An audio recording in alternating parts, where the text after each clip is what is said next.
Muy buenas tardes, ¿cómo están hermanos? Un gusto de pasar a esta tercera clase de espiritualidad.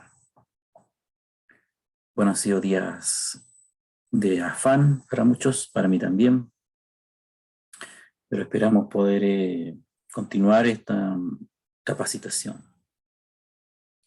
Esta ya es la última clase, la otra ya será presencial y estamos viendo la posibilidad de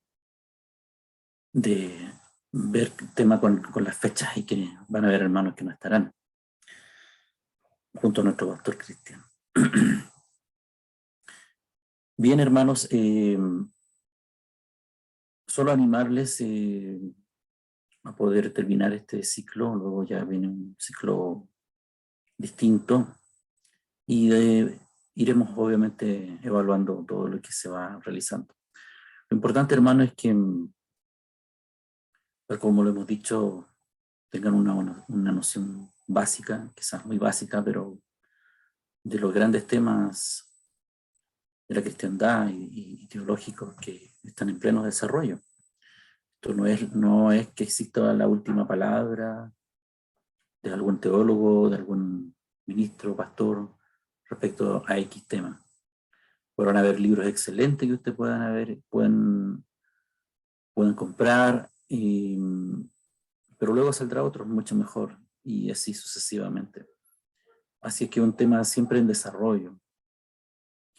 Lo importante es que ya tienen una base y sobre esa base entonces ustedes puedan ir también desarrollando más, mejorando lo que uno pueda aportarle, y ya no será necesario, digamos, empezar de nuevo, sino que a partir de una base pueden edificar. Ahora el que quiera el día de mañana estudiar algo más formal, indudablemente que le servirá los antecedentes que se pretenden entregar. Vamos a pasar a la exposición. Vamos a ver el Nuevo Testamento, la espiritualidad en el Nuevo Testamento, no sin antes obviamente ir comentando algunas cosas, ya que este Power lo he ultra modificado casi 2 o 3 veces para adaptarlo a la realidad de la iglesia, de los hermanos. Entonces hay cositas que por ahí pueden estar medias entrecortadas, pero por lo menos son temas que ya hemos ido meditando en la iglesia, ya sean predicadores, en predicaciones, exposiciones bíblicas o estudios, discipulados que se han hecho. Entonces, no es necesario tampoco profundizar tanto, pero sí por lo menos quizás muchas cosas que se nombren. Entonces, tener presente ahí conceptos importantes. Bueno, también no está de más decirle que está el libro base, que lo encuentro muy, muy, muy interesante, mucho mejor que esta clase que puedan tener. Pero bueno, el libro sí no menciona otras cosas, ¿no? Que aquí la clase están como la espiritualidad bíblica, trae cierta limitación. Pero sí nombra bastantes temas como la disciplina eh, y la lectio divina, que es la lectura de la Biblia, de la palabra del Señor. Pero vamos entonces a meditar y viendo algunas cosas importantes para que este video no sea tan largo. Avanzaremos. Bueno, entonces nos adentramos al Nuevo Testamento, hermanos, y indudablemente que la espiritualidad sufre un cambio extraordinario, no porque venga algo nuevo y se desechen cosas, más bien vemos la figura que emerge de nuestro Señor Jesucristo, donde Él definitivamente vino a dar luz a toda esta revelación que fue dando el Señor desde los inicios. Como muchas veces se dice, una revelación de tipo progresivo, de menos a más, aunque es suficiente, porque podríamos caer en la trampa, como dicen algunos predicadores, o sea, algunos detractores de la revelación de Dios, Entonces, cuando uno habla del término de revelación progresiva, dicen, bueno, si al principio no había tanta revelación, ¿qué tanto se puede responsabilizar a esas generaciones respecto a la vida espiritual o a la voluntad de Dios? No, indudablemente que lo que estaba allí para la época, para el contexto, para los propósitos del Señor, la voluntad de Dios era suficiente. Y el hombre, ¿cierto?, va entendiendo muchas cosas a medida que va pasando el tiempo. Lo curioso es que también no se cumple la crítica que se hacen o que pueden hacer a la revelación de manera progresiva, porque pues tenemos muchos hombres que sí fueron muy espirituales, quizás más espirituales que muchos de nosotros en esta época, y que hicieron grandes proezas porque el Señor estaba con ellos y fueron utilizados en gran manera hombres y mujeres. Podríamos decir, bueno, no tenían revelación, no estaba la Biblia completa, no estaba el canon de la Biblia terminado, no estaban las doctrinas desarrolladas, ¿no? Entonces, ojo con eso, pues siempre lo que Dios pueda entregar por su palabra, cuando Él acude a la criatura y se revela en el corazón y en la mente, siempre será suficiente. Esa es la virtud de nuestro Señor. Bueno, en las últimas décadas, hermanos, la noción de espiritualidad se ha vuelto muy flexible. La gente, personas que a menudo se desvinculan de cualquier tipo de religión organizada, se describen a sí mismas como espirituales. Si tienen un sentimiento inexplicable. Carson lo expresó así: no toda la espiritualidad es espiritual. Este hermano, ¿no? No toda la espiritualidad es espiritual, por supuesto. Por lo tanto, debemos dejar que la escritura determine qué es la espiritualidad. De lo contrario, la búsqueda de la espiritualidad puede degenerar en nada más que la búsqueda, puede terminar, puede irse degenerando y terminar en la búsqueda de ciertos tipos de experiencias y las disciplinas espirituales, por otro lado, que una persona pueda llevar para su vida espiritual, pueden terminar o pueden llegar a ser simplemente meras técnicas que nos permitan alcanzar esta experiencia.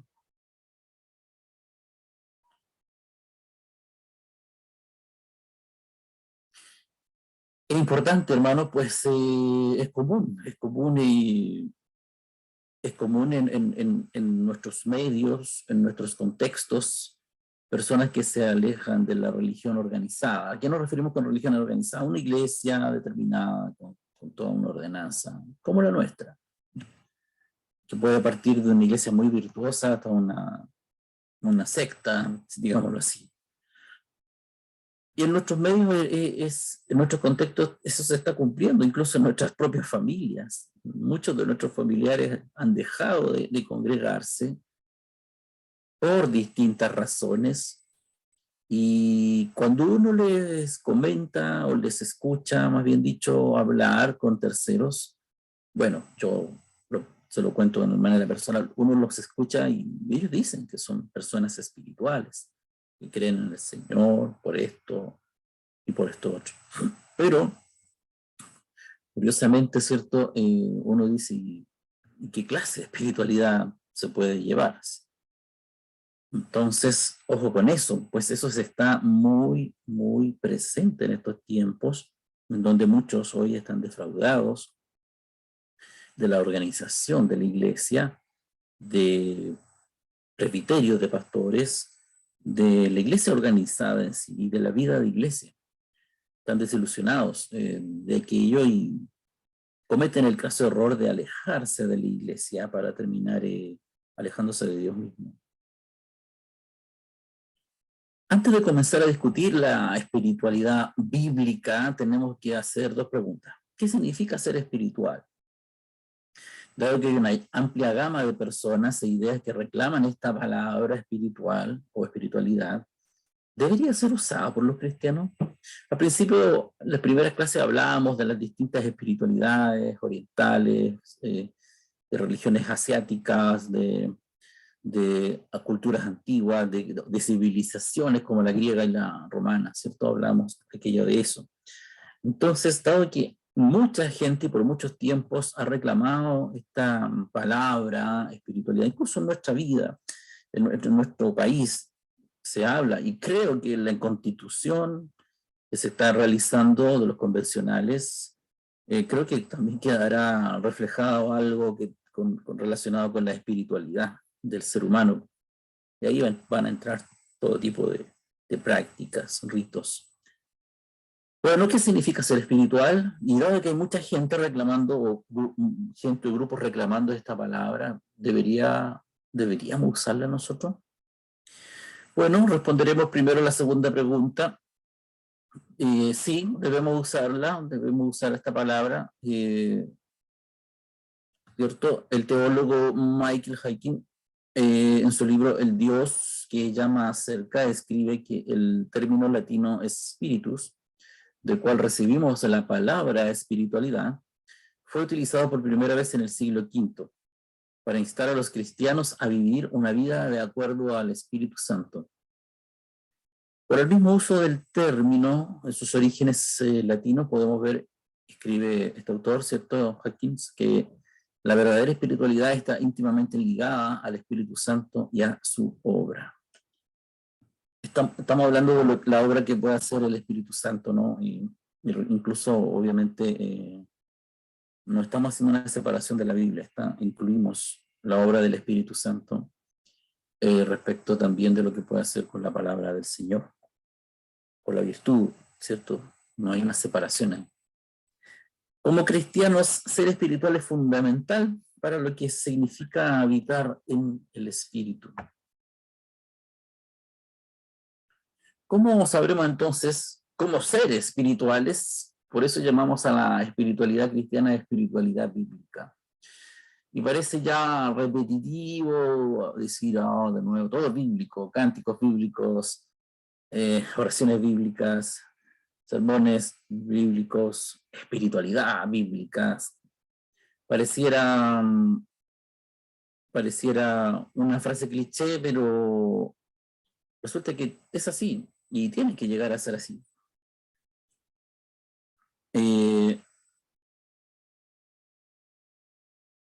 Porque si citamos la espiritualidad cristiana, tenemos un abanico de cosas. Hemos hablado del mundo, de la filosofía, de la ideología, de las culturas, civilizaciones, y vemos que hay ya una diversidad gigantesca en torno a la espiritualidad. Y dentro del cristianismo, ¿cierto? También hay una diversidad bastante importante. Entonces se hace necesario, ¿qué cosa? No imponer mi espiritualidad, que muchas iglesias tratan de hacerlo.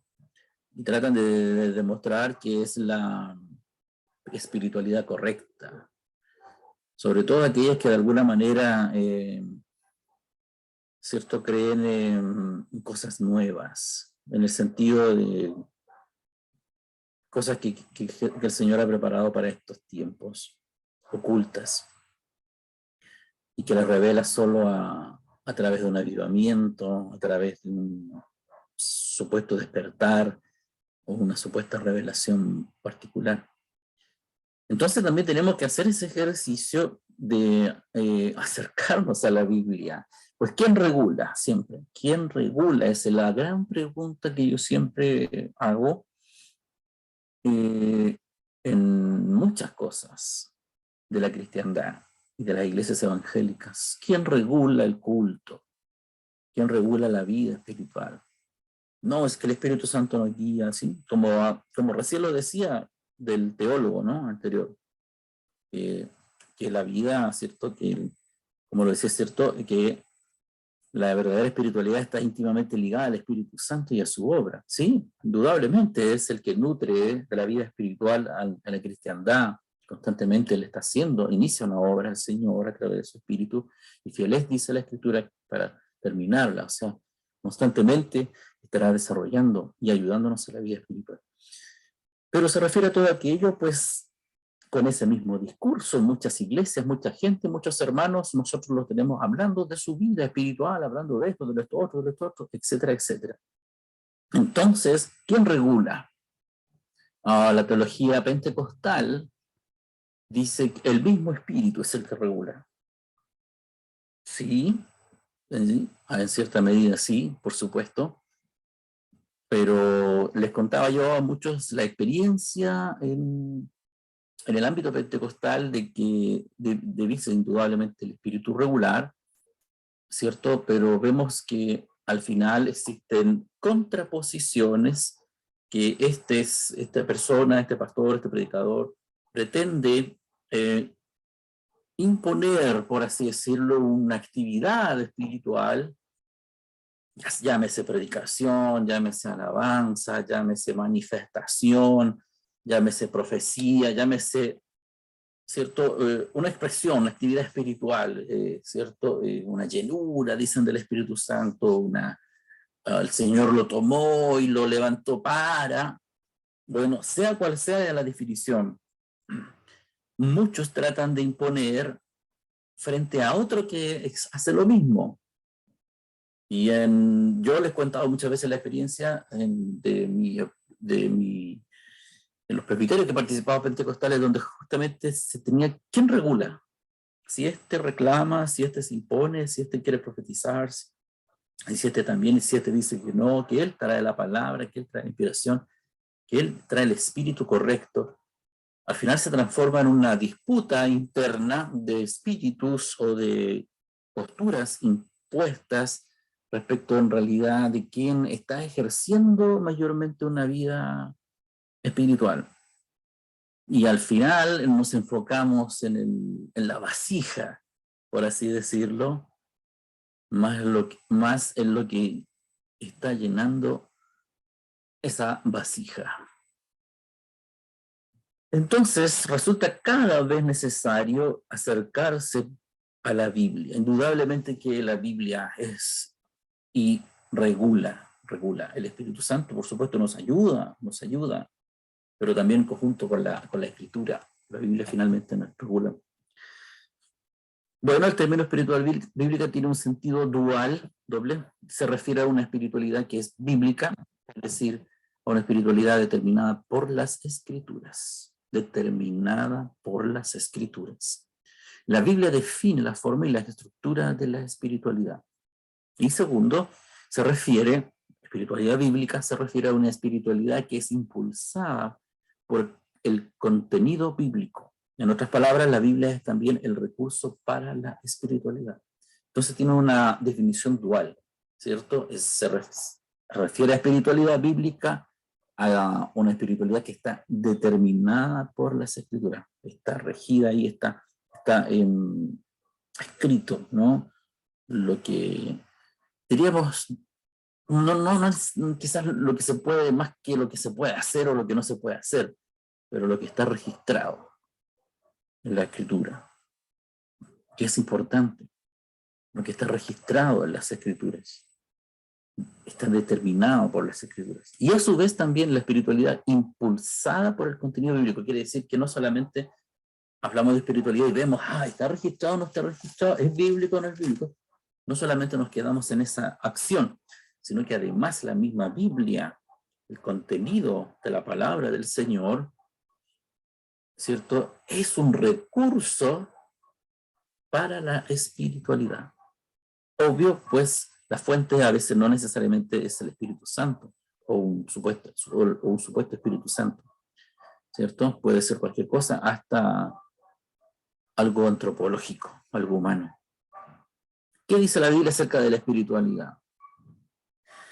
Primeramente, la letra A, la verdadera espiritualidad está centrada en el conocimiento del Dios Trino. Esto es lo opuesto a la espiritualidad egocéntrica que es tan frecuente en la cultura popular. La espiritualidad bíblica se centra en conocer a Dios. tal como Él mismo se ha revelado en su palabra. Lo conocemos como Padre, Hijo y Espíritu Santo. Como cristianos, nuestra relación con Dios es trinitaria. Implica a las tres personas de la deidad. Considera la bendición de Pablo, señalada, ¿cierto?, en 2 Corintios 13, 14, donde la bendición es pronunciada por Dios el Padre, nuestro Señor Jesucristo y el Espíritu Santo. Entonces, la verdadera espiritualidad está centrada en el conocimiento del Dios Trino. Ya nos separamos grandemente en lo extra cristiano, llámese oriental, llámese metafísico, etcétera, que se centra en el hombre. Busca tu felicidad dentro de ti, los no cristianos, aunque muchos creen decir, dicen que son cristianos. Busca dentro de ti. Y eso suena bonito, hermano, y yo sé que muchas cosas las encontramos dentro de nosotros mismos a reflexionar lo tonto o lo necio que hemos sido de repente, pero la verdadera espiritualidad no está ahí. No sé qué tanto podamos encontrar dentro de nosotros.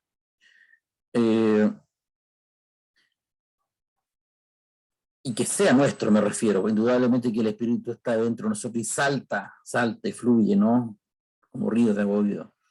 Pero estamos hablando, ¿cierto?, de personas que adoptan una situación, una postura egocéntrica, ¿cierto? Eso es lo típico. Entonces tenemos la meditación trascendental, el yoga, tenemos diversas prácticas que estarán centradas en el ego, en el yo interno, ¿cierto? Y la gente cree que eso es espiritual. Y en el cristianismo pasa mucho, buscan ti mismo. ¿Y para qué hablar del coach, del nivel coach? Pues, saca el campeón que está dentro de ti, etcétera, etcétera. Entonces, ahí nosotros diferenciamos, pues, hay una espiritualidad egocéntrica, ego del hombre interno, ¿cierto?, que es frecuente, y la espiritualidad bíblica no nos habla de nuestro ego, sí nos habla de nuestro ego en el sentido de lo corrompido que es, y lo engañoso que es el corazón, sino que se centra en conocer a Dios. Es importante. Y vemos, y cierto, en una espiritualidad centrada en el conocimiento del Dios, pero del Dios trino. 2 Corintios 13, 14 nos dice que la gracia del Señor Jesucristo, primero, el amor de Dios, segundo, y la comunión del Espíritu Santo sean con todos vosotros. Este versículo captura el corazón de la doctrina de la salvación de Pablo. La determinación amorosa de Dios para salvar a su pueblo a través de la muerte y resurrección del Señor Jesucristo y la apropiación continua de esa gracia a través del Espíritu Santo. Este versículo también sirve como un fundamento en la comprensión de Pablo, ¿cierto?, de Dios. La gracia de Dios que está en la base de la vida cristiana se encuentra solo en Cristo. Amén. Y por medio del Espíritu.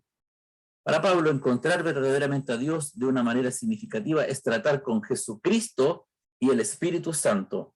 Amén.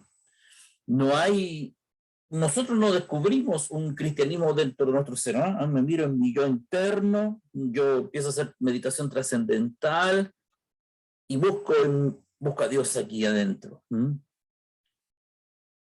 No, Él entra en mi ser, sí, pero ¿dónde le buscamos de la manera como lo define la espiritualidad bíblica? En Cristo y el Espíritu Santo, ¿cierto? Es una gracia recibida por el Señor, un amor de Dios y comunión del Espíritu Santo.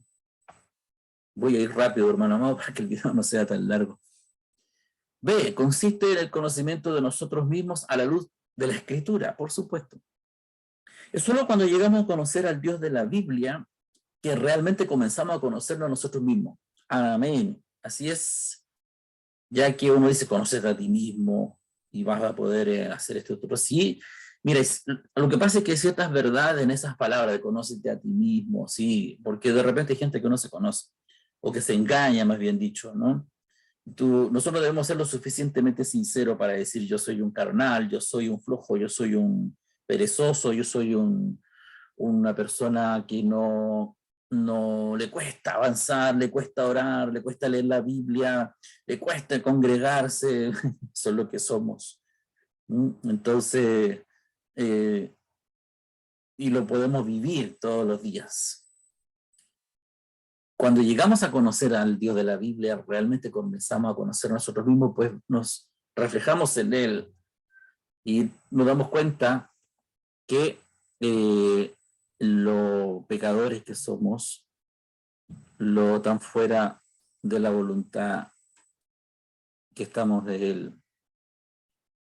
Es cierto que el hombre nunca logra un conocimiento claro de sí mismo a menos que haya visto por primera vez el rostro de Dios y luego descienda de contemplarlo para escudriñarse a sí mismo. Amén. Ante la majestad de Dios nos humillamos ante nuestra pecaminosidad en contraste con la justicia, por supuesto, y santidad de Dios. Una vergüenza, ¿no? Una vergüenza ver sus vestimentas santas. No estoy hablando de la ropa, estoy hablando de lo que es Dios. Sus vestimentas santas, ¿cierto? Nos da vergüenza cuando lo contemplamos por la palabra, por la escritura, cuando lo contemplamos por la fe y luego nos vemos a nosotros mismos. Nos damos cuenta de nuestra pecaminosidad. Sin tal revelación de nuestra verdadera naturaleza fuera de Cristo, no puede haber espiritualidad. Amén. Una de las descripciones clásicas del encuentro del hombre con la santidad de Dios se encuentra en Isaías 6, 1 al 5. ¿Qué dice este versículo? Llamar a Dios santo es hablar de su trascendencia y pureza moral. La respuesta de Isaías es la siguiente. ¡Ay de mí! Porque estoy perdido. Porque yo soy hombre de labios inmundos y habito en medio de un pueblo de labios inmundos. Porque mis ojos han visto al Rey Jehová de los ejércitos. Amén. Ahora que Isaías ha visto la autoridad, la majestad del Señor, se ve a sí mismo como lo que realmente es, como somos en realidad todos las criaturas, los hombres, ¿cierto? Todos somos creados a imagen de Dios para glorificarlo, pero todos nos hemos rebelado contra nuestro Creador y hemos faltado a su gloria. Aparte de Cristo, todos estamos espiritualmente muertos en nuestras ofensas y pecados. Amén. Entonces, la espiritualidad bíblica, ¿cierto? También es cristocéntrico. Cuando nos vemos a la luz de la santidad de Dios, comprendemos nuestra necesidad de un Salvador, indudablemente. Vemos nuestra condición de pecado. Y la Biblia, la palabra de Dios, da testimonio de este Salvador en pasajes como Efesios 1, 3, 14. Las tres personas de la deidad se mencionan en este pasaje, pero hay un enfoque particular en la centralidad de Cristo en el plan del Padre. Versículo 9 y 10. Dice, vamos a Efesios entonces, Efesios 1. Aquí está la famosa expresión quejar y con M, llenos de gracia, en Efesios 1. Pero tenemos entonces Efesios 1, 3, 14, que dice, perdón, del verso 9 y 10, dentro del 3 y 14, dice 9 y 10, dándonos a conocer el misterio de su voluntad según su beneplácito, el cual se había propuesto en sí mismo de reunir todas las cosas en Cristo, en la dispensación del cumplimiento de los tiempos, así las que están en los cielos como las que están en la tierra.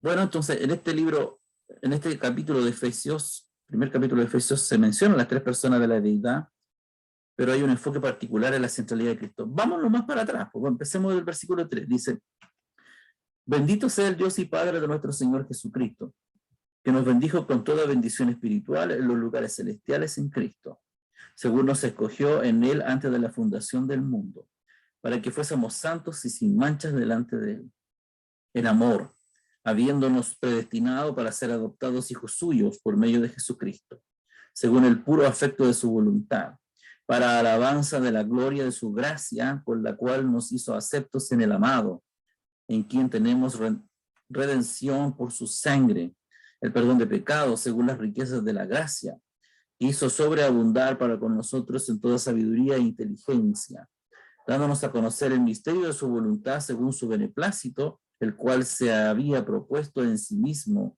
Y ahí viene, ¿cierto? Lo que, bueno, ya leímos lo que el verso 9 y el verso 10 dice, de reunir todas las cosas en Cristo. Luego el verso 11 al 14 dice, en él, asimismo tuvimos herencia, habiendo sido predestinados conforme al propósito del que hace todas las cosas según el designio de su voluntad, a fin de que seamos para alabanza de su gloria nosotros los que primeramente esperábamos en Cristo. En él también vosotros, habiendo oído la palabra de verdad, el evangelio de vuestra salvación, y habiendo creído en él, fuisteis sellados con el Espíritu Santo de la promesa, que son las arras de nuestra herencia hasta la redención de la posesión adquirida para alabanza de su gloria. Amén. Bueno, los evangelios, entonces esta palabra menciona, ¿cierto?, la Trinidad, pero finalmente revela la centralidad de Cristo. Y dicha centralidad indudablemente es evidente en todo el Nuevo Testamento, por eso hablamos de cristocéntrico, un mensaje cristocéntrico. No es que cualquier figura del Nuevo Testamento lo transformemos, que desesperadamente, a ver, ¿dónde está Cristo? Aquí en este versículo sale 10 veces Cristo. No es que andemos viendo a Jesús en todas partes. Estamos viendo que hay una narrativa, un marco, un verbo rector, si lo decimos así, una centralidad, una vía, y en esa vía se refleja Jesucristo, de toda esta narrativa de los diferentes libros. Los evangelios revelan quién es Jesús, como lo hemos estado viendo los días miércoles, y por supuesto lo hemos visto muchas veces, y lo que Él vino a hacer. Jesús es declarado como la fuente de todo conocimiento y sabiduría, Colosenses 2:3. Voy a avanzar más rápido, no podré leer todos los versículos. El único que sostiene cada partícula del universo y cada fibra de nuestro ser. Colosenses y Hebreo habla de esto. Él, Jesucristo, es establecido como la razón principal para vivir, 2 Corintios. Cristo es el resplandor de la gloria de Dios y la expresión exacta de su naturaleza. Nuevamente Cristo. El nombre de Jesús es supremo porque no hay otro nombre por el cual los pecadores puedan ser salvos. Hechos 4:12. Cristo merece recibir poder y riquezas y sabiduría y fortaleza y honor y gloria y bendición. Apocalipsis 5:12. Entonces, cuando nos vemos a la luz de la santidad de Dios, comprendemos nuestras necesidades de un Salvador, que es Cristo Jesús, narrado y reflejado en las Escrituras. Bueno, letra B está centrado en el Evangelio. ¿Cómo podemos entonces los pecadores, como nosotros, acercarnos a un Dios perfectamente santo? Si todavía estamos en nuestros pecados, la presencia de Dios nos aterrorizará antes que estimularnos. Isaías entendió esto cuando dijo, ay de mí, ¿cierto? Nuestros pecados nos han separado de un Dios santo, porque Él es recto y justo. Él no puede dejar que el pecado siga impune. Vivito ahí, ¿no? Pasando piola, como se dice. Por lo tanto, su ira sigue sobre los que continúan en su rebelión contra Él. Fuimos una vez como el resto de la humanidad, rebeldes contra Dios, hijos de ira. Dice Efesios 2, 3. Leámoslo. Entre los cuales también todos nosotros vivimos en otro tiempo en los deseos de nuestra carne, haciendo la voluntad de la carne y de los pensamientos. Y éramos por naturaleza hijos de ira, lo mismo que en los demás. Mientras aún estábamos en nuestros pecados, había alineación y enemistad entre Dios y nosotros. Pero si confiamos en Cristo, que soportó la ira de Dios en nuestro lugar y resucitó de entre los muertos en victoria sobre el pecado y la muerte, entonces podemos ser perdonados y reconciliados. Vamos viendo entonces esto, que si bien es cierto estaba anunciado en muchos aspectos del Antiguo Testamento y en los pactos del Señor, pero vemos acá ya la era propia del Nuevo Testamento, cómo este mensaje comienza a ser más claro, ¿no? Bueno, ¿qué significa entonces esto para la espiritualidad bíblica? Significa que no hay otra manera de conocer a Dios espiritualmente y de adorarle, sino por Cristo y por Él crucificado. Amén. No podemos dejar de estar centrados en la cruz. El acceso a Dios es mediante la oración, la adoración, la comunión. Todo está disponible para nosotros por el Evangelio. Un enfoque apasionado en Cristo crucificado debe ser una característica central de cualquier espiritualidad que se proclame bíblica y evangélica, centrada en el Evangelio. Amén. Esto es importantísimo, hermano, porque los puntos que acabamos de ver, ¿cierto? De la divinidad, de la Trinidad de Dios, de la centralidad en Cristo, de la centralidad en el Evangelio, etcétera. Todo significa en la espiritualidad que no hay otra manera. No hay otra manera. Nosotros, hermanos, somos buenazos, aún siendo cristiano evangélico por misericordia, de línea reformada, por lo menos aspiramos a ser de línea reformada, ¿cierto? Tratamos de buscar a Dios en la Biblia, etcétera. Somos igual muy buenos para reemplazar las maneras de conocer a Dios, sin darnos cuenta. Y otros, por supuesto, que no tienen el hábito, no tienen la liturgia, no tienen la estructura, la forma, digamos, de poder acercar más a la Biblia, al culto, al hermano, es peor, o no sé qué tan peor, pero sí, digamos, es frecuente. Y perdone que cite otra iglesia, no es que uno quiera sembrar o sentirse superior, hermano amado, pero son cosas que en un culto de otra iglesia, hermana, se escuchan más. Se escuchan más expresiones de este tipo, de justificar lo que hizo el hermano, lo que hizo este otro, la experiencia de este otro, como para conocer a Dios. No hay otra forma, hermano. Ni de hablar del catolicismo romano. Y si bien es cierto, ellos hablan de veneración, pero ni tal es una veneración que ellos sienten por los santos o por la Virgen María. Sencillamente lo que ellos están haciendo no es adorar a Dios, sino por Cristo y por el crucificado.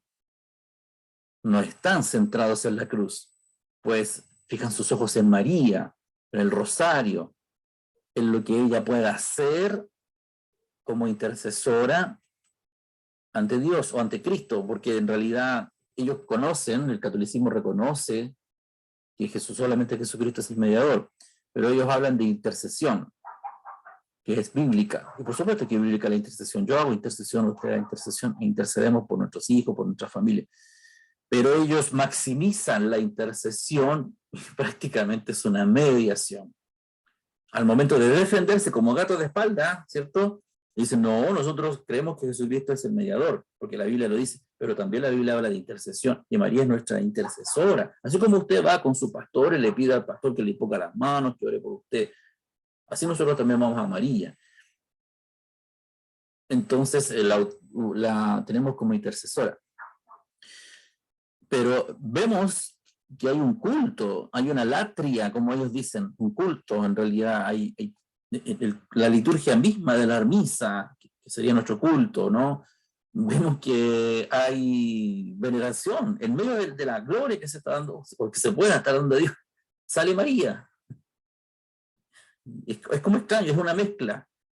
Sales de fulano, de santo, de sutano, ¿cierto? De este otro santo de acá. Y en medio de sus liturgias, de sus dichos, dice, oremos como lo hizo María Virgen, qué sé yo, bla, bla, bla. Sí, sí, podemos repetir cosas bíblicas que hicieron grandes personajes de la Biblia, pero no, nunca serán cosas oficiales de nuestro culto. No pueden ser cosas oficiales de nuestro culto. El acceso a Dios es mediante la oración, la adoración, la comunión por el Evangelio. Un enfoque apasionado en Cristo crucificado debe ser una característica central de cualquier espiritualidad que se proclame bíblica y evangélica. Amén, ¿no? Amén.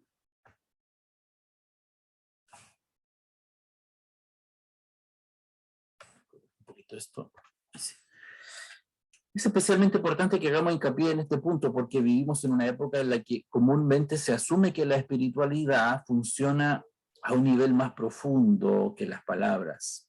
Claro, claro. La Biblia pasa a ser palabra sin virtud, según ellos. No hay virtud en leer un salmo. No, con Dios es algo más profundo, ¿cierto? Y aquí vamos al otro extremo, evangélico, protestante, carismático, qué sé yo. Es que necesitamos de profundidad. Es tan profundo la revelación de Dios, es tan profundo el culto que tenemos, lo que el Señor nos tiene, que es más importante que la Biblia. Y por lo mismo el sermón dura 10, 15 minutos o menos. Pero el resto del culto, donde soy ministrado, como se dice, soy, no sé, donde Dios me visita, puede durar un buen tiempo. La Biblia se deja atrás en favor de los sueños, sentimientos y experiencias extáticas. La Biblia, sin embargo, atestigua su propia autoridad divina y su suficiencia en el conocido texto, ¿no?, de Timoteo, ¿no?, cuando habla de la autoridad de la escritura, ¿no? Toda la escritura es útil. Bendito sea el Señor.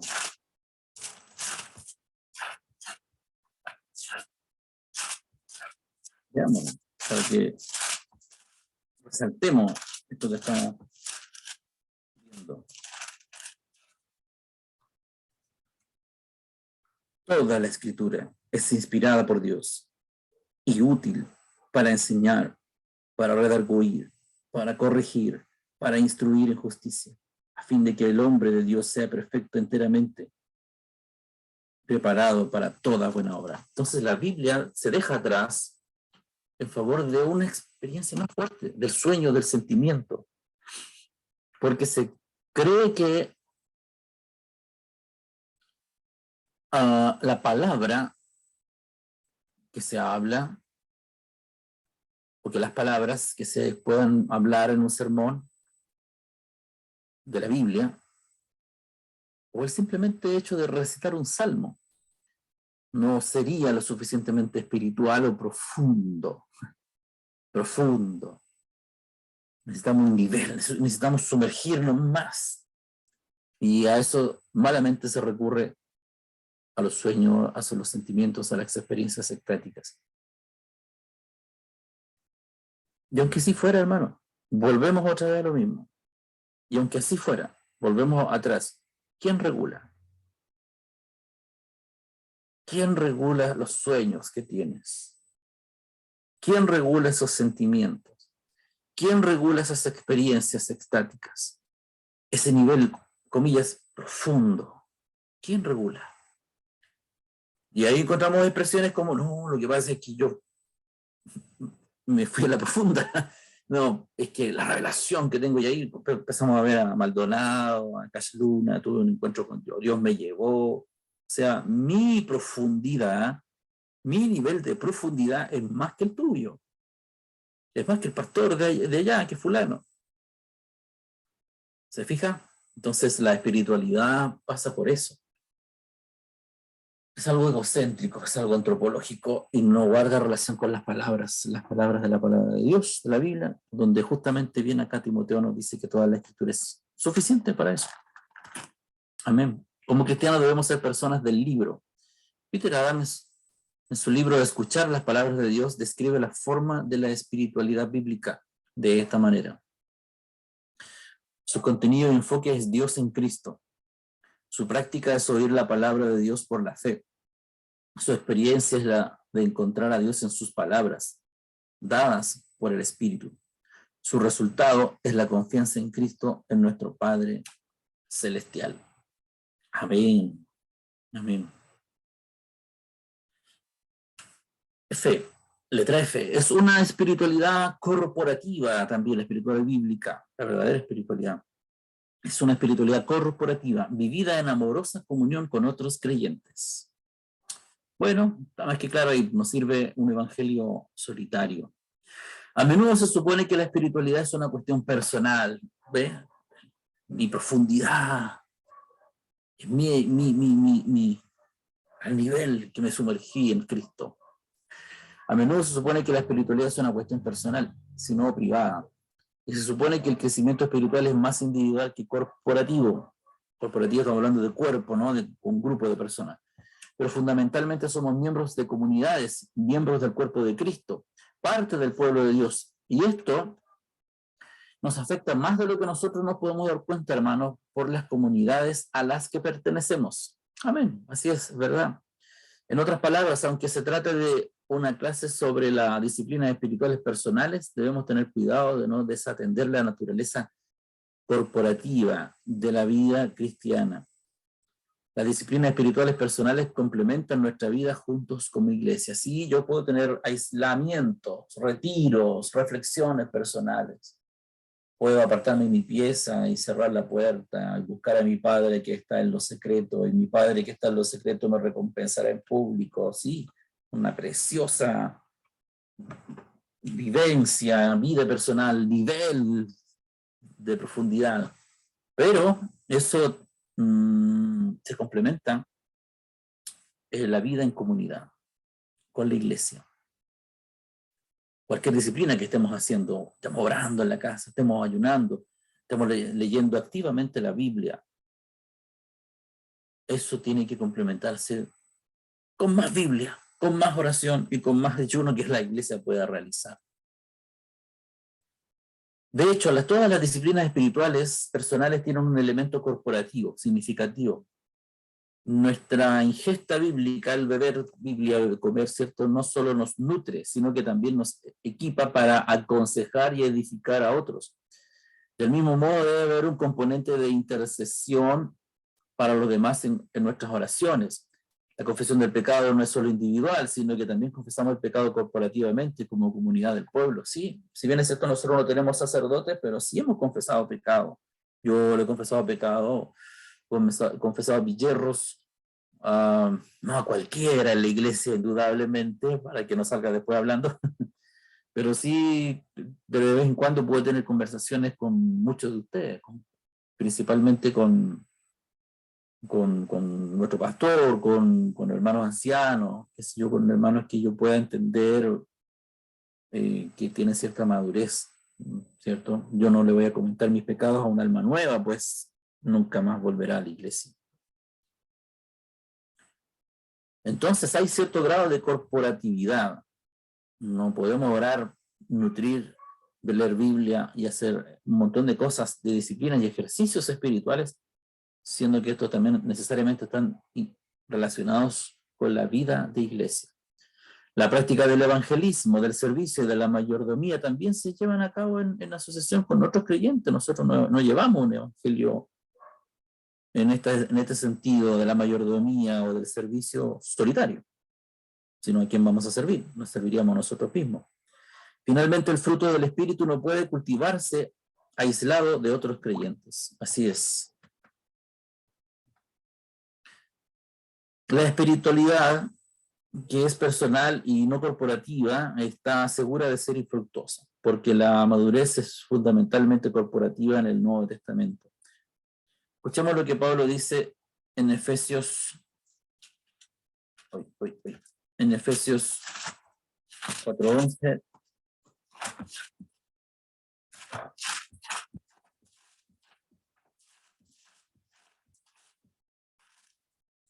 Efesios del capítulo 4, versículo 11 al 13 dice: y él mismo constituyó a unos apóstoles, a otros profetas, a otros evangelistas, a otros pastores y maestros, a fin de perfeccionar a los santos para la obra del ministerio, para la edificación del cuerpo de Cristo.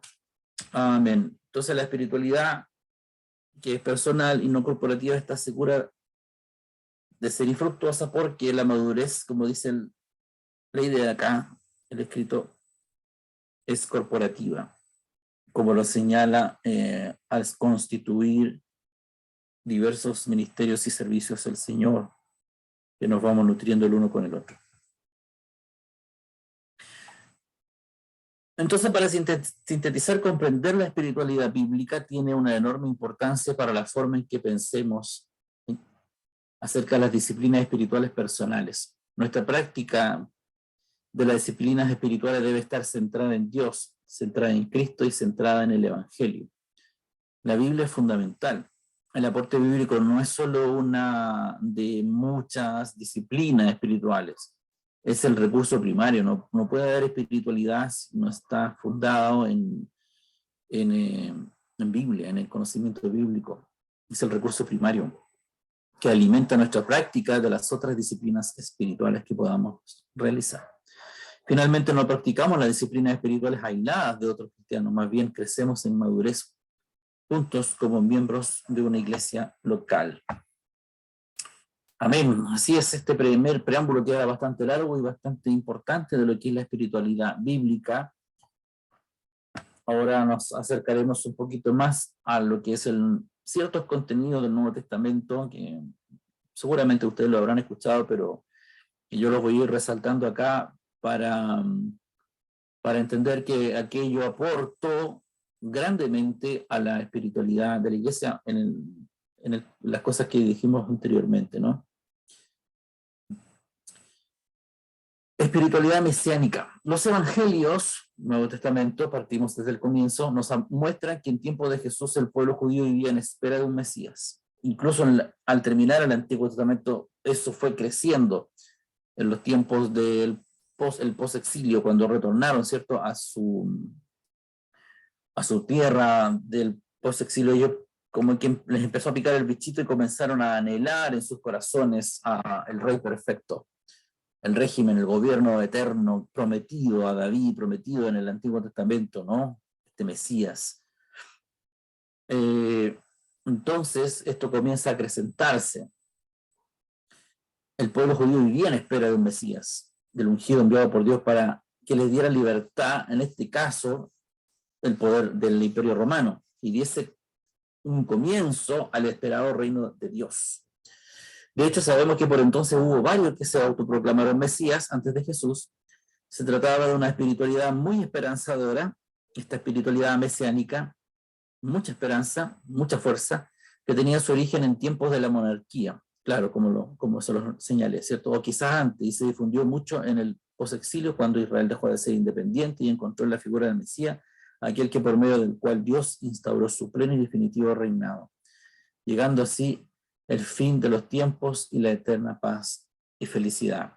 Entonces, esta espiritualidad mesiánica, este sentimiento, este anhelo, esta razón de ser, comienza a crecer cada día más, desde la época monárquica o incluso antes, como dice el relato acá, o de la misma lectura de la Biblia se puede desprender eso, hasta los tiempos de Jesús. Pues la Biblia, el Señor nos ha prometido un Mesías y yo estoy amenazado, hay un poder como el de Roma sobre mí. Entonces yo oro porque viene el Mesías. Yo leo la Biblia porque viene el Mesías. Yo me consagro porque viene el Mesías.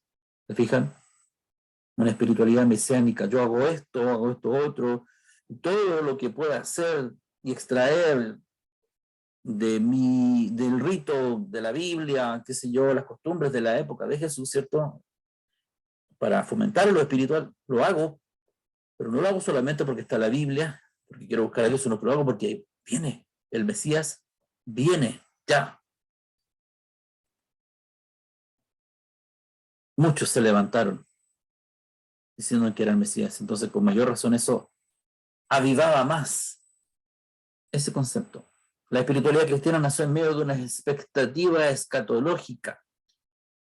Así es, Jesús introdujo el reino de Dios en la historia, propuso a su vez la llegada del reino de Dios, el acto final de Dios en la historia. Esta realidad plantea dos exigencias, una de carácter ético, que es vivir la verdad, y otra de carácter personal, interrelación dirigida a la unión con Dios en el amor. Amén. Así es, la espiritualidad entonces cristiana nació con esta expectativa de los tiempos finales, de los tiempos en que Dios cumpliría muchas obras, ¿cierto? Entre ellos el reino de Dios, que sería como el acto final de Dios en la historia, y de su Mesías. Y esto, ¿cierto?, les planteó no solamente algo histórico, viene el Mesías, queda menos tiempo y viene el Mesías y se va a cumplir la Biblia, se cumplirá la promesa de Dios, sino que también eso conlleva exigencias, plantea para el creyente de esa época, ¿cierto?, que esperaban el Mesías, exigencias. ¿Cuáles? Exigencias éticas, ¿cierto? Y también de carácter personal, unión con Dios. Viene el Mesías, por tanto tienes que prepararte. La vida de los primeros cristianos se inspiró en los acontecimientos centrales de la existencia de Jesús: la pasión, su muerte y resurrección. Entonces, vamos viendo, ¿cierto?, esta espiritualidad cristiana, que hay mucha expectativa escatológica, y Jesús introduce el reino de Dios, lo tan esperado, mediante su pasión, muerte y resurrección. De esta manera, la espiritualidad cristiana se constituyó entonces en su origen como un itinerario hondamente arraigado en la historia, encarnado, difícil, doloroso, que pasa por la experiencia, ¿cierto?, de la debilidad. Bueno, entrando derecho a los libros del Nuevo Testamento. El cristianismo nace en pleno apogeo del Imperio Romano, lo cual en parte ayudó a su rápida difusión. Eran tiempos de paz y esplendor en los que se compartía una cultura común grecorromana llamada ecumenismo. En el imperio se hablaban dos lenguas, el latín, sobre todo en la zona occidental, y el griego en la zona oriental. Este último fue el idioma común de la Iglesia en los tiempos de los primeros siglos, ya que ésta se estableció principalmente en Oriente. Ello explica que todo el Nuevo Testamento y la mayoría de los textos de los padres de la Iglesia estén escritos en griego. La amplia red de comunicaciones, calles, ¿cierto?, provincias unidas unas con otras, ¿no?, del imperio permitió a los misioneros cristianos desplazarse con relativa rapidez y comodidad de un lugar a otro. La ausencia de grandes conflictos, claro, porque el imperio garantizaba, entre comillas, cierta paz. Nadie peleaba dentro del imperio, salvo una que otra rebelión, pero estaba relativamente controlado. Fuera del imperio habían guerras, habían conflictos, pero dentro del imperio había una relativa facilidad, una relativa paz. Había ausencia de grandes conflictos y guerras. Entonces eso ayudó a sí mismo a que se formasen las primeras comunidades cristianas y prosperasen. Es la llamada paz romana. Es una paz mentirosa, pero al fin y al cabo es una tranquilidad, como la que hoy día tenemos. Indudablemente Dios nos pide que oremos para que haya paz, para que no tengamos dificultad de explicación. Nosotros sabemos que es una quietud que podamos tener si nos comparamos con otras naciones, pero al final sabemos que es una paz que en cualquier momento es vulnerada. Esto va influenciando notoriamente en la cristiandad, los creyentes de la época en sus vidas espirituales, ya que después, en los siglos primero y segundo, después de la decadencia del imperio, trajo consigo conflictos internos y externos que poco a poco dieron fin al imperio romano de Occidente, ¿cierto? Y en el cambio al imperio, perdón, de Occidente, en cambio el imperio de Oriente, que se había dividido, sobrevivió 10 siglos más. Por eso es que la iglesia de Oriente era la más fortaleza, ¿no? Tenía más fortaleza o estaba mejor constituida por la duración, por el tiempo en que duró más el imperio de Occidente. La religión de Roma era politeísta y daba culto oficial a los dioses protectores del imperio. También destacaba el culto en cada pueblo, lo dejaban ser, ¿cierto? O ciudad se daba la divinidad local, pues los habitantes se sentían protegidos por ella. Los mandatarios romanos promovían el culto al emperador con el fin de dar unidad o cohesión al imperio y así revertir la autoridad de la divina, revestir, perdón, de autoridad divina las leyes y decretos imperiales, lo cual facilitaban su aceptación y cumplimiento.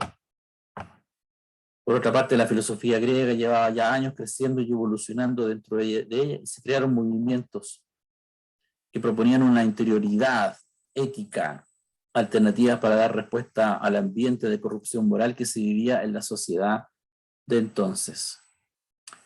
Generalmente estos movimientos que eran de carácter filosófico eran propagados por predicadores itinerantes. El claro ejemplo lo tenemos en Pablo, cuando estuvo en Atenas, que tomó contacto con dos escuelas filosóficas, las más importantes de la época, que era el epicureísmo y el estoicismo. Eso está ahí en Hechos 17 y 18. Había otras escuelas a tener en cuenta, el civismo, el gnosticismo y el neopitagorismo. Pero había como sea una predicación o una filosofía, una enseñanza que buscaba del hombre, en el fuero interno del hombre. No había un barbarismo, ¿sí? Un barbarismo de caos, de desorden, o de muchas divinidades que vieran una anarquía, ¿no? A pesar de que aquí había muchas divinidades también, pero estas divinidades, como sea, invitaban al hombre a buscar en su foro interno. Y eso obviamente facilitó la predicación del Evangelio. La predicación de Jesús, los Evangelios, los primeros libros del Nuevo Testamento son los 4, Mateo, Marcos, Lucas y Juan, conocidos como libros de historia. Cuenta la historia del nacimiento de Jesús. Sin embargo, cada evangelio lo presenta de manera diferente. Mateo presenta a Jesús como Mesías, Marcos presenta a Jesús como siervo de Dios, Lucas presenta a Jesús como el Hijo del Hombre y Juan describe a Jesús como Dios hecho carne o como Cristo. Bueno, nos detenemos aquí un poquito en el Evangelio. Esto indudablemente que a los creyentes primitivos dio un boom gigantesco. Los evangelios aclararon muchas cosas referentes a Jesús. Y principalmente para aquellos que no pudieron verle, para aquellos a los cuales se les contó de los testigos presenciales. Los evangelios son los grandes pilares, ¿cierto?, de esta verdad que es Jesucristo. Y muchos fueron testigos, le vieron, le escucharon, le imitaron, luego transmitieron, como dice Juan, de lo que hemos visto, ¿cierto?, de lo que hemos palpado, tocante al verbo, de eso hablamos y testificamos. Otros no le vieron, entonces fue necesario, y aún sigue siendo necesario porque nosotros no le vimos, para que nuestra espiritualidad fuese impactada. ¿De dónde la extraemos? De lo que nos pueda dar su Espíritu Santo y de la Escritura, en este caso, los Evangelios como relato de la historia, de la vida, muerte y resurrección de Jesucristo. Y con los énfasis que otorga cada Evangelio de la manera en cómo los presenta. Así lo hemos estado viendo también estos días miércoles, ¿no? O sea, que yo indudablemente trajo una fortaleza enorme, hermano, el que los evangelios fueran escritos, fueran ordenados y fueran repartidos para la iglesia. Indudablemente, hermano, también que el libro de Hechos de los Apóstoles registra un momento especial, el Pentecostés, que era el cumplimiento de diversas promesas del Antiguo Testamento en distintos libros. Es el cumplimiento de distintas profecías, y también el cumplimiento de la profecía de Juan el Bautista, que señala que Jesús bautizará con el Espíritu Santo. Jesús ya le había dicho que recibirían el Espíritu Santo para ser sus testigos. Dada todas estas promesas, podemos entender por qué Pedro entonces decía que el Espíritu Santo era una promesa del Padre en Hechos 2:33 en su gran discurso, y que Pablo luego le llamara el Espíritu Santo de la promesa en Efesios 1:13. Esto entonces también, junto con los evangelios y el evangelio propiamente tal de Jesús, su vida, obra, pasión, muerte, resurrección, nuevamente trae un broche de oro con el derramamiento del Espíritu Santo y lo prometido por el Señor, dando una fuerza, un poder más y extraordinario a lo que ya el Señor les estaba entregando. En Pentecostés, entonces, la promesa de Dios es completada. Los discípulos son llenos del Espíritu de Dios. Entonces eso fue acompañado de la venida de lenguas como fuego, que le permitieron hablar de una manera que todos los comprendían. Este fue uno de los momentos donde la historia del universo tomó un giro. Así como el Espíritu había descendido en el hombre que era Dios, Lucas, ¿cierto? Jesucristo, en forma de paloma, ahora los hombres que él había enviado serían llenados del mismo Espíritu. Y ahora Pedro podía decir a todos los que escuchaban: arrepiéntanse y sean bautizados cada uno de ustedes en el nombre de Jesucristo para perdón de sus pecados, y recibirán el don del Espíritu Santo. Increíble, increíble, hermanos, lo que significa todos estos acontecimientos. Sin el Evangelio y sin el derramamiento del Espíritu Santo, poco, nada más bien dicho, hacemos. Esto es clave y sigue manifestándose en este tiempo. Su palabra, los evangelios hoy en día son una gran verdad para nosotros. Conocer a nuestro Salvador y su Espíritu nos impulsa con su bendito poder. El libro de los Hechos de los Apóstoles, o la era de los Hechos de los Apóstoles, apreciamos la vida y los acontecimientos de los 12 apóstoles a partir de una vez que se va Jesús, asciende Jesús. Este libro nos relata, ¿cierto?, y cuenta la vida espiritual, los ministerios de los discípulos por todo Jerusalén y Judea, y termina con los viajes misioneros de Pablo en Roma. Se damos cuenta que ya es una espiritualidad para nada personalísima, sino que hay algo que nos impulsa a hablar lo que hay en nosotros. Nuestras copas están llenas, rebosan. Necesariamente debemos ir y comunicar esto. Y ahí entonces el libro de los Hechos de los Apóstoles vemos diferentes acontecimientos que no tenemos el tiempo para meditar en los versos bíblicos, pero tenemos los primeros días de la iglesia, la persecución y expansión que indudablemente influyó a su vida espiritual, porque los sacó del círculo o del metro cuadrado donde estaban y trajo aflicción, pero trajo más oración, trajo más persecución, consagración, y finalmente se movieron físicamente, se movieron, y por donde iban predicando. De tal manera que el cristianismo llega a los gentiles a través de esta persecución y expansión, y también a través de los viajes organizados, ¿no?, como fueron los viajes misioneros de los apóstoles. También encontramos un hecho importantísimo en el libro de los Hechos, como es el primer concilio. Se le denomina un concilio, ¿no?, pero aunque no tenga las características que tuvieron los demás, pero de alguna otra manera aquí se reunió la iglesia naciente, ¿cierto? Los líderes se reunieron para discutir cuestiones que necesariamente estaban tratando, se estaban viendo en el pequeño recorrido que tenía la iglesia y en lo que los creyentes estaban empezando a expresar en sus vidas, ¿no?, espirituales. Esto tendría que tratarse en varios temas, ¿no? Y ahí tenemos, ¿no?, cómo se discute, cómo se lee la Biblia, la disyuntiva que había entre los judíos y gentiles. Cuando se habla de la gracia, ¿no?, la pregunta crucial en el Concilio de Jerusalén era si la circuncisión y la obediencia a la ley de Moisés eran requisitos para la salvación. Los delegados, los enviados fuera, ¿no?, de Jerusalén concluyeron que los gentiles eran salvados por la gracia del Señor Jesús, quien los perdonaba y hacía nuevas criaturas, no por los ritos ni la circuncisión. Una persona recibía la gracia cuando creía en Cristo como Señor y Salvador.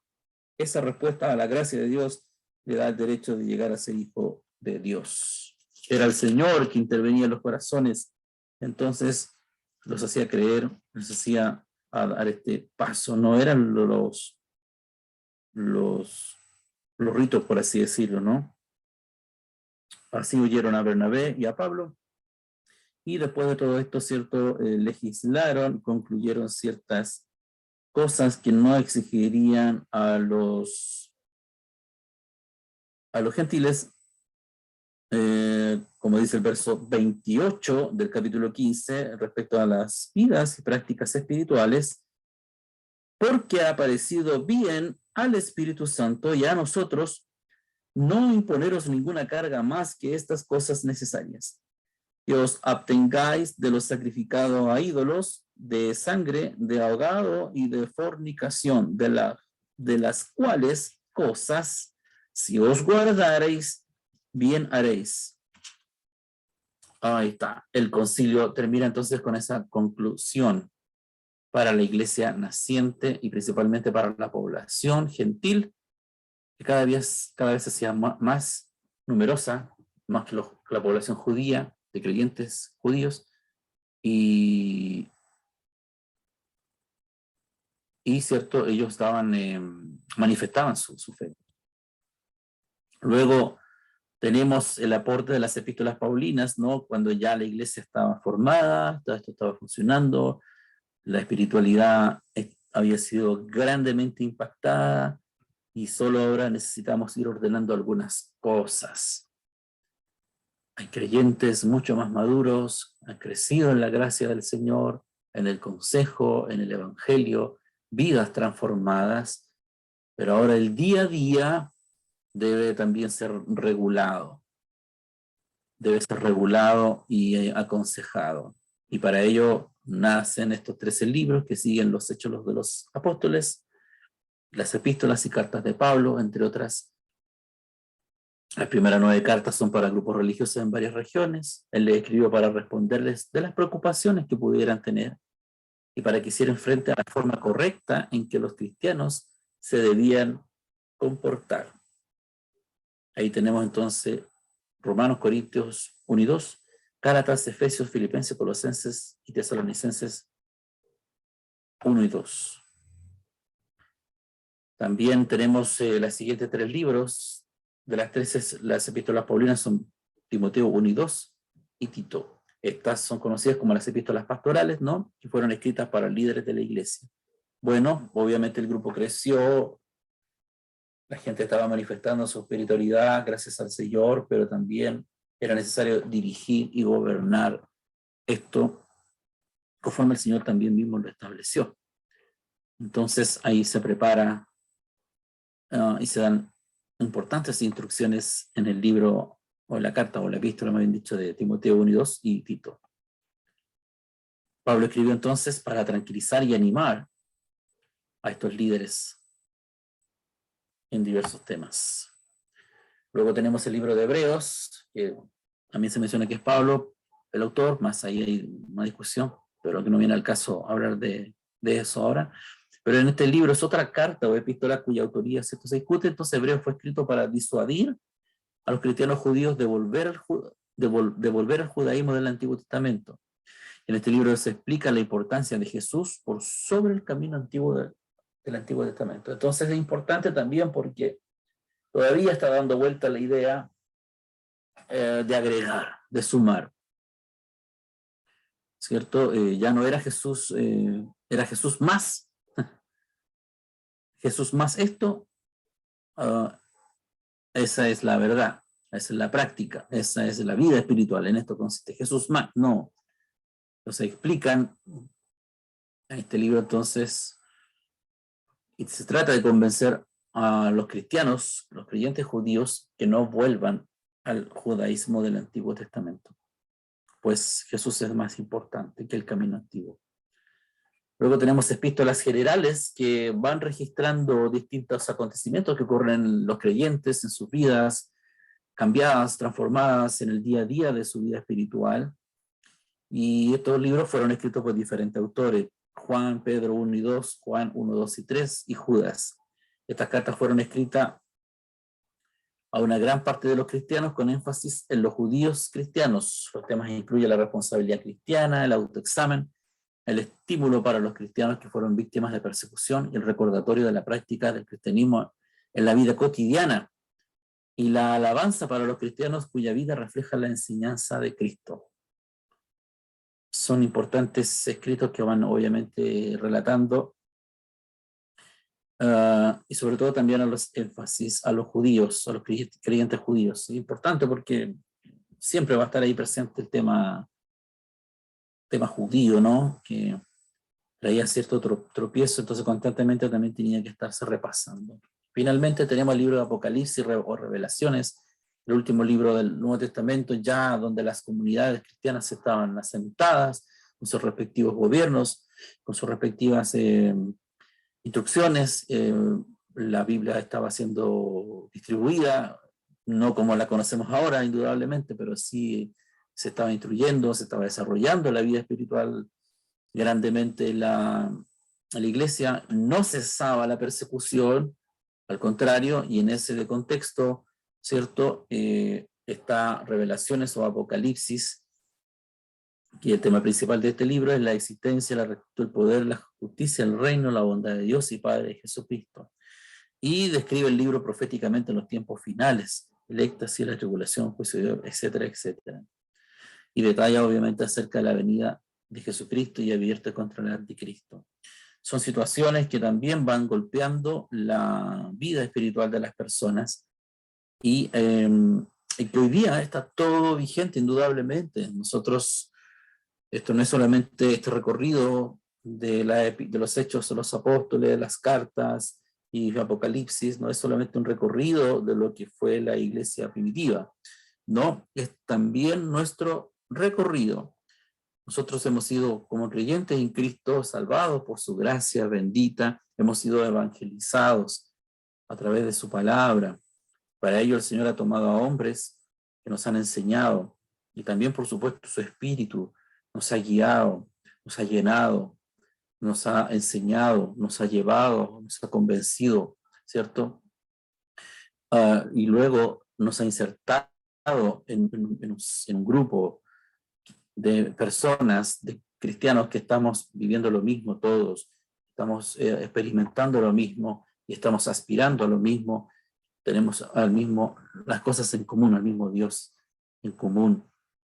Y frente a las situaciones que vienen, están los consejos doctrinarios de las epístolas, consejos a los líderes y también la revelación de lo que es la amenaza constante para la iglesia en cuanto a los tiempos finales, y por supuesto los temas que siempre resaltarán respecto al Evangelio del Señor, al poder de Dios, ¿cierto? Y para la salvación de las personas.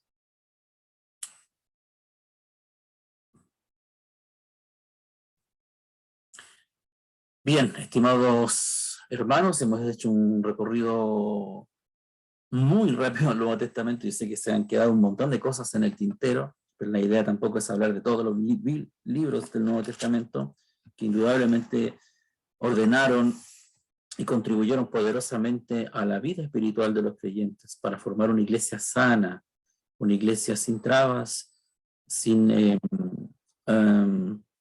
sin arrastre de antiguas prácticas, sino que una iglesia que viva conforme a lo que el Señor dejó establecido. Hermanos amados, llegamos aquí al final en parte de este gran tema de espiritualidad. Como les he dicho, esto no es la palabra final, es solamente una introducción, son las bases, son los prolegómenos, por así decirlo, como se dice, de los conceptos espirituales que siempre estarán ahí presentes. Como construyamos, es lo que nosotros debemos mirar y ver. Cómo edificamos en estas grandes verdades que han afectado tan bien nuestras vidas. No echemos entonces a perder esta bendita obra por negligencia, por ignorancia de las escrituras, de los consejos dados por nuestro Dios al haber tomado a hombres que escribieran dándoles la gracia, el talento, el poder para hacerlo. Y tampoco, por supuesto, minimicemos la bendita obra del Espíritu Santo que está vigente. Está vigente aún y siguen a nosotros produciendo muchas cosas, instándonos a. Entonces, de la mano de estas cosas y de la experiencia, por supuesto, también vivida por otros creyentes, nos vamos formando, nos vamos levantando como iglesia. Si bien es cierto, hemos relatado mucho de este cambio que la iglesia ha vivido, de pasar a ser una iglesia con ciertas características a las características que actualmente se están enseñando, no es menor. Yo también lo he experimentado, y muchos de los que venimos de otros lados también lo hemos estado experimentando. Y mucho nos resta todavía de comprender. Pero ahí está la invitación para que entonces miremos nuestra espiritualidad de una manera distinta. Y que no me gusta mucho en esta lección cuando habla de las cosas profundas, ¿no? Cuando dice que, cuando mal creemos que hablar de espiritualidad es como sumergirte en un pozo sin fin, y en donde tú y yo obtendremos muchas cosas preciosas, siendo que la verdad está revelada y no hay nada más que agregar, más que comenzar a vivirlo, experimentarlo en el día a día. Que la gracia del Señor les bendiga, hermanos. Bueno, animarles una vez más para que puedan seguir meditando y confiando en el Señor.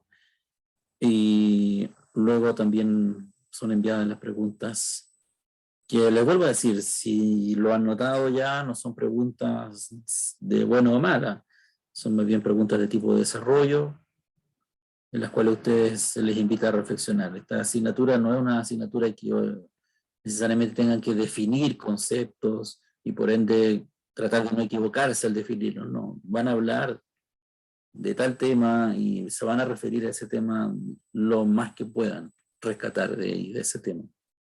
En eso consisten las preguntas que son objeto de evaluación.